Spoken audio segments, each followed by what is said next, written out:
नमस्कार, आप देख रहे हैं नेक्स्ट नाइन न्यूज और मैं हूं आपके साथ मनोज कुमार सैनी। केंद्रीय राज्य मंत्री और राष्ट्रीय लोकदल के मुखिया जयंत चौधरी इस समय समाजवादी पार्टी अध्यक्ष अखिलेश यादव पर बेहद हमलावर नजर आ रहे हैं। ये पहला मौका है कि जब जयंत चौधरी ने अपनी हर जनसभा में अखिलेश यादव को घेरने और उन पर तंज कसने का कोई मौका नहीं छोड़ा। जयंत चौधरी अखिलेश यादव की घेराबंदी और उन्हें पटकनी देने के लिए सियासत के शब्दभेदी बाणों को चला रहे हैं। पश्चिमी यूपी की जिस मीरापुर सीट को कभी जयंत चौधरी ने अखिलेश यादव के साथ गठबंधन करके जीता था, आज उसी मीरापुर में जयंत चौधरी अखिलेश यादव पर बरस पड़े।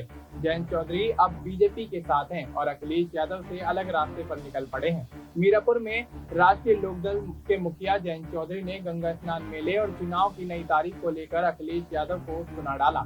ये पहला मौका है कि जब जयंत चौधरी अखिलेश यादव पर इतने आक्रामक नजर आ रहे हैं। मीरापुर के बेलड़ा, भोकलहेड़ी, जड़बड़ और नूनीखेड़ा में 4 जनसभाएं की, लेकिन हर जनसभा में अखिलेश यादव निशाने पर थे। जयंत चौधरी ने मीरापुर में अपनी प्रत्याशी मिथिलेश पाल को जीत का सिंहासन दिलाने के लिए पूरी ताकत झोंक दी है। सरकार की उपलब्धियां गिनाते गिनाते जयंत चौधरी अखिलेश की घेराबंदी करने लगे।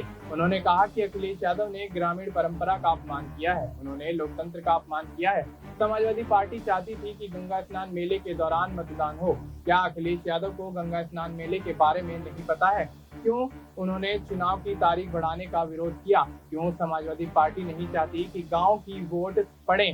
ज्यादा वोट पड़ेंगी तो दिक्कत किसे होगी, सबको पता है। जयंत चौधरी ने आगे कहा कि भारतीय जनता पार्टी और मैंने तारीख बढ़ाने की चिट्ठी लिखी, अखिलेश यादव ने नहीं लिखी और विरोध कर रहे हैं। ज्यादा वोट पड़ने से किसे नुकसान होगा सभी अच्छी तरह जानते हैं। जयंत चौधरी ने आगे कहा कि अखिलेश पश्चिमी यूपी के आएंगे, इस पर सवाल जरूर पूछना। जयंत चौधरी मीरापुर विधानसभा के नूनीखेड़ा गांव में जब जनसभा को संबोधित कर रहे थे, तब रालोद बीजेपी प्रत्याशी मिथिलेश पाल हाथ जोड़कर जयंत चौधरी के बराबर में ही खड़ी रही।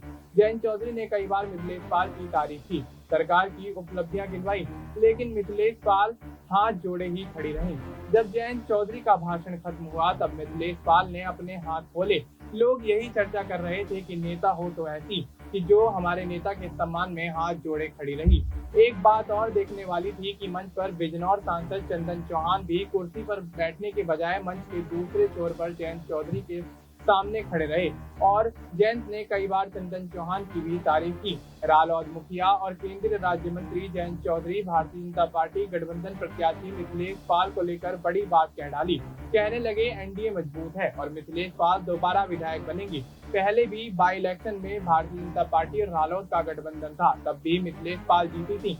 इस बार फिर उपचुनाव है, फिर मिथिलेश पाल विधायक बनेगी। मिथिलेश पाल को राजनीति का काफी अनुभव है और वो घर घर की कहानी जानती हैं। अब ऐसे में देखना दिलचस्प होगा कि जो मीरापुर विधानसभा सीट पर उपचुनाव होना है, उसमें आखिर कौन सी पार्टी का प्रत्याशी बाजी मारता हुआ नजर आएगा। फिलहाल आपको इस मुद्दे पर क्या कुछ लगता है, आप अपनी राय हमें कमेंट करके बता सकते हैं। बाकी देश और दुनिया से जुड़ी तमाम जानकारी के लिए आप देखते रहिए नेक्स्ट टाइम।